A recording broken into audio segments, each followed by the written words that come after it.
Ағайлар, апайлар, саламатсыздар. Күнделік кезеттегі өзгерістермен таныстырғым келіп тұр. Қазір көп апайлар звондап журналға баға қойылмай жатыр деген жауаптар айтып жатыр. Я қойылмайды, себебі формативті бағалау жүйесіне өткендіктен. Ол журналды қалай өткіземіз? Ол үшін біз сабақ өткеннен кейін журналдарға кіріп толтырамыз ғой. Журнал, мысалы, 7 барабан, информатикаға басқа ячейкаларға баға қойылмайды. Ал бұл жерде міне формативті бағалау деген ячейканы қалай қостым, соны түсіндіріп кетейін. Мысалы, мен өз тобымда 3 числоны істеп қойдым. Мына жаңа сабақта көрсетейін. Сабақ өтіп болғаннан кейін 10 қыркүйек күні мен сол сабақты басамын.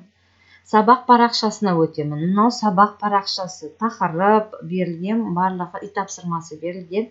Сол параққа өтеміз. Сабақ өткізілді деген галочканы басамыз.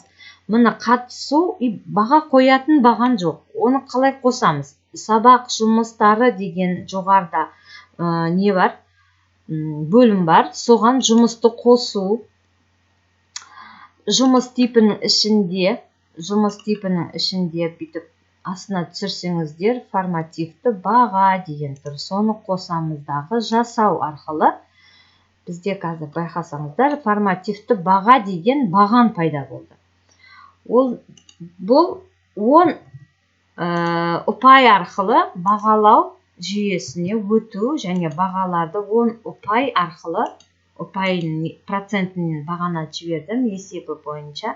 Сонымен баға қоя аласыздар. Міне формативті бағалау. Енді мына өткенде істелген, міне 10 күніне енді формативті бағам қалай түсті. Міне формативті бағалау түсті.